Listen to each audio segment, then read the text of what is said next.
வணக்கத்துடன் இன்னைக்கு class start பண்ணிடலாம். 8th ஸ்டாண்டர்டில் சிவிக்ஸில் குடிமையியலில் மாநில அரசு எவ்வாறு செயல்படுகிறதுன்னு பார்த்துக்கிட்டு இருக்கோம். இன்னையோட டே 5ல் என்ன பார்க்க போகிறோம்னா மாநில அமைச்சரவை. மாநில அமைச்சரவைனா யார் யார் இருப்பாங்க, அவங்க என்ன ஒர்க் பண்ணுறாங்க, அந்த மாநிலம் நம்ம பார்க்க போகிறோம். ஓகேவா?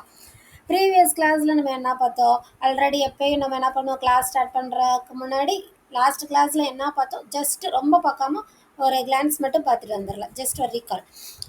ஆளுநரோட அதிகாரம் பணிகள் பார்த்தோம், முதலமைச்சரோட அதிகாரம் பணிகள் அவங்க என்னெல்லாம் செய்வாங்க அப்படி பார்த்தோம். மாநில சட்டமன்றம்னா என்ன, சட்டமன்ற மேலவை என்ன, சட்டமன்ற பேரவை என்ன, அதுக்கு எவ்வளோ பேர் மேக்சிமம் இருக்கணும், எவ்வளோ பேர் மினிமம் இருக்கணும், அவங்களோட ஒர்க்கெல்லாம் என்ன, அவங்க எப்படி செலக்ட் என்ன சொல்லலாம், எப்படி தேர்தலில் நின்று எப்படி எலெக்ஷனில் வின் பண்ணி உள்ளே வர்றாங்க, அவங்களுக்கு ஏஜ் குவாலிஃபிகேஷன் தகுதியெல்லாம் என்ன இருக்கணும் அப்படிலாம் பார்த்தோம் இல்லையா. இன்னைக்கு மாநில அமைச்சரவை. மாநில அமைச்சரவைனா என்ன, அந்த அரசாங்கம் எப்படிலாம் செயல்படுது, நமக்கு என்னெல்லாம் கொண்டு வந்து சேர்க்குது அப்படின்னு பார்க்க போகிறோம். இன்னையோட கிளாஸ் வந்து நான் 8th ஸ்டாண்டர்ட்னால ரொம்ப டீப்பாக டெப்த்தாக உள்ளே போகாமல் நீங்கள் என்ன தெரிஞ்சுக்கணுன்றதில் பாருங்கள்.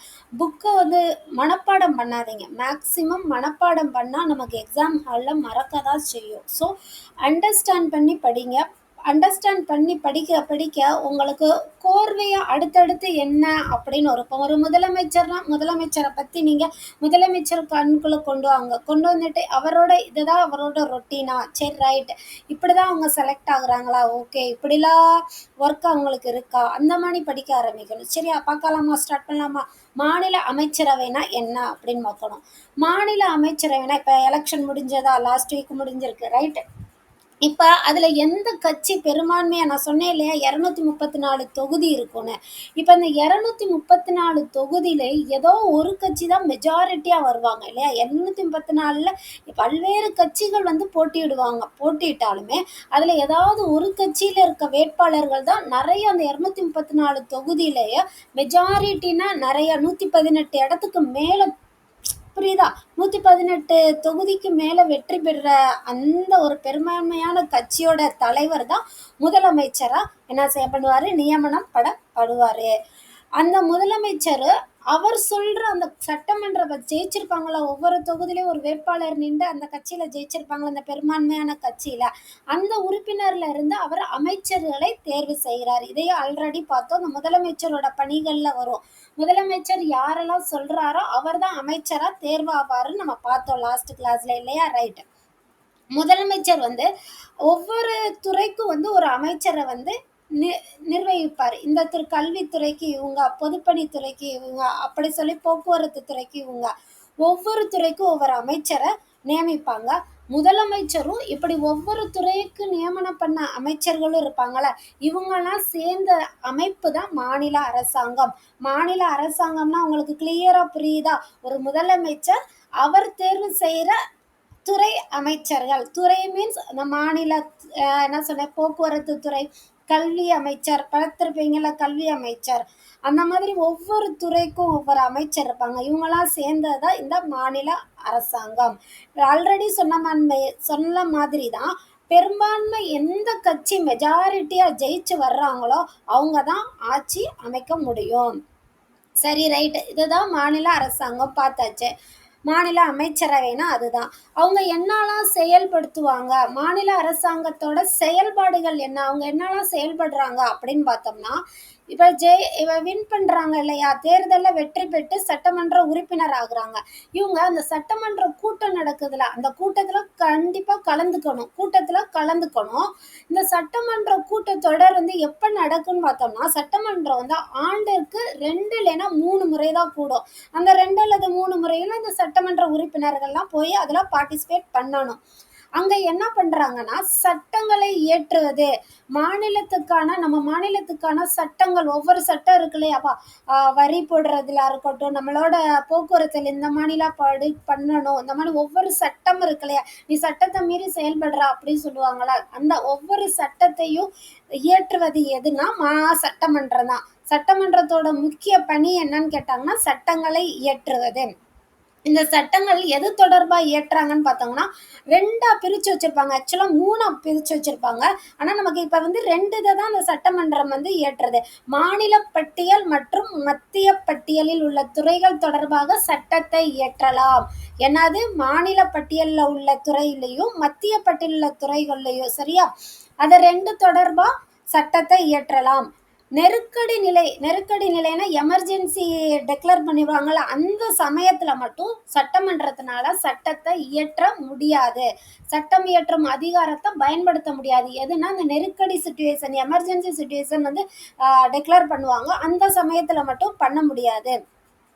சட்டமன்றம் வந்து அமைச்சரவை மீதே ஒரு கட்டுப்பாட்டை வைக்கலாம். இதுல என்னன்னா, சட்டமன்றம் சொல்றதுதான் அந்த அமைச்சரவை, மாநில அமைச்சரவையே கேட்கணும். புரியுதா? கட்டுப்பாட்டின் கீழ் தான் மாநில அமைச்சரவையே இயங்கும் அப்படின்னு கூட சொல்லலாம்.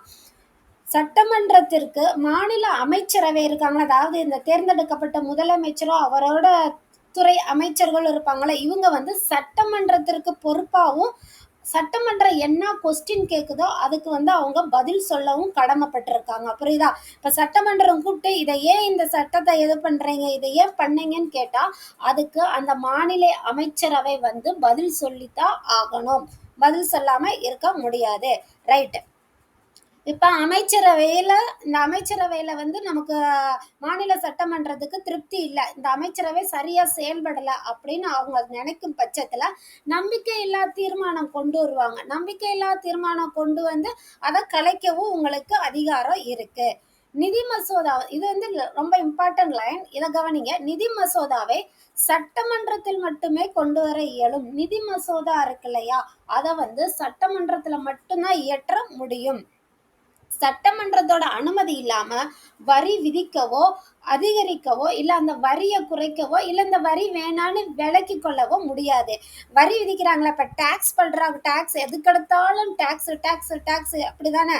அந்த டாக்ஸ்ல அதை என்ன ஒரு டாக்ஸ் இன்ட்ரடியூஸ் பண்றாங்கன்னா அதை வந்து சட்டமன்றத்தோட அனுமதி வாங்கணும். இவ்வளோ பெர்சன்டேஜ் நாங்க போட போறோம், இவ்வளோ பண்ணலாமா, குறைக்கலாமா, இல்ல எல்லாமா வந்து சட்டமன்றத்தோட அனுமதி வாங்கணும். ஒருவேளை வாங்காம அதை இன்ட்ரடியூஸ் பண்ணிட்டு பண்றதுக்கோ, இல்ல அதை அதிகமாக்குறதுக்கோ, பழசு இருக்கும் இல்லையோ அதை அதிகமாக்குறதுக்கோ, இல்ல குறைக்கவோ, இல்ல இது வேணாம் இந்த டாக்ஸ் அப்படின்னு சொல்றதுக்கோ அமைச்சரவைக்கு என்ன செய்யல அதிகாரம் கிடையாது. சட்டமன்றத்துக்கிட்ட அனுமதி அவங்க வாங்கித்தான் ஆகணும். இப்ப சட்டமன்ற உறுப்பினர்கள் இருக்காங்களே, அப்ப இந்த 234 தொகுதிகளை வேட்பாளர் நின்று ஜெயிக்கிறாங்க இல்லையா, அந்த உறுப்பினர்கள் தான் குடியரசுத் தலைவரை தேர்ந்தெடுப்பாங்கல்ல, அதுல வந்து இவங்கெல்லாம் பங்கேற்கணும். குடியரசுத் தலைவருக்கு தேர்ந்தெடுக்கும் தேர்தல்ல வந்து இந்த உறுப்பினர்கள் தான், சட்டமன்ற உறுப்பினர்கள் தான் பங்கேற்கிறாங்க. அதே போல மாநிலங்களவை உறுப்பினர்களை தேர்ந்தெடுக்கும் போதும் இந்த சட்டமன்றத்தில் உள்ள அனைத்து உறுப்பினர்களும் அந்த தேர்தலில் பங்கு கொள்வாங்க. புரியுதா? சட்டமன்றத்தோட அனைத்து உறுப்பினர்கள் எதுல, மாநிலங்களவை உறுப்பினர்கள் தேர்ந்தெடுக்கும் தேர்தலையும் குடியரசுத் தலைவரை தேர்ந்தெடுக்கும் தேர்தலையும் பங்கு கொள்வாங்க. நம்மளோட அரசாங்கம்ன்றது எதெல்லாம் ஒரு 3 அடிப்படை பணிகளை கொண்டிருக்கு. அது என்னன்னா, சட்டத்தை உருவாக்குதல், சட்டத்தை நடைமுறைப்படுத்துதல், நீதியை உறுதி செய்தல். நான் சொன்னேன் இல்லையா, சட்டமன்றத்தோட முக்கிய பங்கே சட்டத்தை உருவாக்குதல். அதை வந்து ஈஸியா வந்து ஒரு சட்டத்தை கொண்டு வந்துட மாட்டாங்க. கலந்து ஆலோசிச்சு இதெல்லாம் கொண்டு வரலாமா, முடியாதா, எல்லாத்தையும் யோசிச்சு கொண்டு வருவாங்க. அதை அப்படி எப்ப நடைமுறைப்படுத்தணும்னு யோசிப்பாங்க. இதுல ஒரு யாருக்கு எல்லாத்துக்கும் நீதி சமமா கிடைக்குதா, எல்லாத்தையும் யோசிச்சுதான் ஒரு சட்டமானது கொண்டே வரப்படும். இந்த 3 அடிப்படை பணிகள் வந்து இம்பார்ட்டன்ட், நோட் பண்ணி வச்சுக்கோங்க. சட்டத்தை உருவாக்குதல், சட்டத்தை நடைமுறைப்படுத்துதல், நீதியை உறுதி செய்தல். இதுதான் அரசாங்கத்தோட முக்கிய பணி. ரைட். இப்ப மாநில அரசாங்கத்தில் சட்டங்கள் எவ்வாறு இயற்றப்படுகிறது, சட்டங்கள் இயற்றாங்கன்னு பார்த்துட்டோம். எப்படிலாம் இயற்றுறாங்க அப்படின்னு பார்த்தோம்னா, விதிகள் மற்றும் சட்டங்கள் உருவாக்கப்படுகிறது. எது? மாநில அரசாங்கத்தால. இந்த போக்குவரத்து விதியை நீ மீறிட்ட அப்படி சொல்லி நமக்கு ஃபைன் போடுறாங்க. ஏன்னா இது ஆல்ரெடி எழுதப்பட்ட ஒரு விதி. ஆர்டிகல் சொல்றோம்னா, அரசியலமைப்பு சட்டம் எல்லாத்துக்குமே சட்டம் இருக்குது. இப்ப புதுசாவும் சட்டங்களை கொண்டு வர்றாங்க. ஆல்ரெடியும் சட்டங்கள் இருக்குது. இதை வந்து நம்ம என்ன செய்யணும், ஃபாலோ பண்ணணும். இப்ப துப்பாக்கி நிறைய பேர் வச்சிருப்பாங்க. ஆனா யோசித்து பாருங்க, துப்பாக்கியை உரிமம் இல்லாம வச்சுக்க முடியாது. அதுக்குரிய லைசன்ஸ் வாங்கியிருந்தா மட்டும்தான் துப்பாக்கியை நம்மளால வச்சுக்க முடியும். துப்பாக்கி லைசன்ஸ் இல்லாம வச்சிருந்தா என்ன பண்ணும், அதுவும் சட்டத்தை மீறின ஒரு குற்றம் தான் இல்லையா? இதே போல இப்போ பாருங்களேன், பெண்களுக்கு 18 வயசு கம்ப்ளீட் ஆயிருக்கணும். பாய்ஸுக்கு வந்தா 21 வயசு கம்ப்ளீட் ஆயிருக்கணும். அது இல்லாம அதுக்கு முன்னாடியே நீங்க மேரேஜ் பண்ணிக்கிட்டாலோ, பண்ணி வச்சாங்கனாலோ, சட்டப்படி அது ஒரு குற்றம் தானே! சட்டப்படி அது ஒரு குற்றம். புரியுதா? சட்டம்னா என்ன அப்டின்னா, சட்டம் வந்து நமக்காக, மக்களுக்கு எது நல்லதோ அது எல்லாருக்கும் போய் சேரணுன்றதுக்காக எழுதப்பட்ட ஒரு விஷயம் தான் சட்டம். அத மீறும் பட்சத்துல மாநில அரசோ, மத்திய அரசோ நம்மள தண்டிக்கிறதுக்கான அனைத்து பவரும் அவங்களுக்கு இருக்கு. சட்டத்தை உருவாக்கும் முன்னாடி சாதாரணமா ஒரு சட்டத்தை நான் ஆல்ரெடி சொன்ன மாதிரி தான் உருவாக்கிட முடியாது. யோசிச்சு இந்த சட்டத்தினால இவ்வளோ ப்ராப்ளம்ஸ் வரும், இவ்வளோ நல்லது போய் மக்களை சேரும்னு சிந்திச்சு ஒவ்வொரு துறையிலையும் யோசிச்சு கலந்து ஆலோசிச்சு தான் ஒரு சட்டம் இயற்றப்படுது. அதை யார் யார் இயற்றுறாங்கன்னு பார்த்தோம்னா, மத்திய அரசாங்கமும் இயற்றும், மாநில அரசாங்கமும் மக்கள் நன்மைக்காக இயற்றுவாங்க. சட்டமன்றத்தோட பிரச்சனைகளா சட்டமன்றத்துல விவாதிப்பாங்களா? எந்தெந்த துறையை பத்தி விவாதிப்பாங்கன்னு பார்த்தோம்னா, பொதுப்பணித்துறையில என்னென்ன பிரச்சனை இருக்கு, கல்வியில என்ன இருக்கு, சட்டத்துல என்ன இருக்கு, ஒழுங்குல என்ன இருக்கு, இப்படி பல்வேறு பிரச்சனைகளுக்கான சொல்யூஷன் வந்து அங்க வந்து விவாதிப்பாங்க. இதுக்கு கேள்வி அவங்க சுத்தி இருக்க சட்டமன்ற உறுப்பினர்கள் சரி, இருக்க அமைச்சர்கள் எல்லாருமே வந்து கேள்வி எழுப்பலாம். இப்ப கல்வித்துறையில ஒரு சட்டம் வருதுன்னா, அதை வந்து எல்லாரும் கேள்வி எழுப்பலாம். இதை கொண்டு வர்றீங்களே, இதனால என்ன நன்மை, இது எவ்வளோ பெர்சன்டேஜ் போய் மக்களுக்கு சென்றடையும், இது யாரெல்லாம் வந்து அப்ளிகபிள் ஆவாங்க, இது யாருக்கானது, இதனால எவ்வளோ சோர்ஸ் நமக்கு செலவாகும், இதனால நம்ம நாட்டுக்கு எவ்வளோ நன்மைகள் வரும், இந்த மாதிரி பல கேள்விகளை கேட்கும்போது அந்த துறை சார்ந்த அமைச்சர் வந்து அதுக்கான சரியான விளக்கங்களை கொடுக்கணும். இப்படிதான் ஒவ்வொரு சட்டமும் நம்மளோட மாநில அரசாங்கத்துல சட்டமா இயற்றப்படுது. இதுல பெண்களுக்கான உரிமை சட்டம், நிறைய சட்டங்கள் இருக்கு இல்லையா? இனி அடுத்த கிளாஸ்ல நம்ம என்னென்ன சட்டங்கள்லாம் இப்படி இயற்றாங்கன்னு பார்க்க போறோம். இந்த கிளாஸ் வந்து புரிஞ்சிருக்கும் நான் நம்புறேன். இதே ஃபோக்கஸோட படிங்க, கண்டிப்பா புரியும். வீடியோ பார்த்ததுக்கு நன்றி. தேங்க்யூ.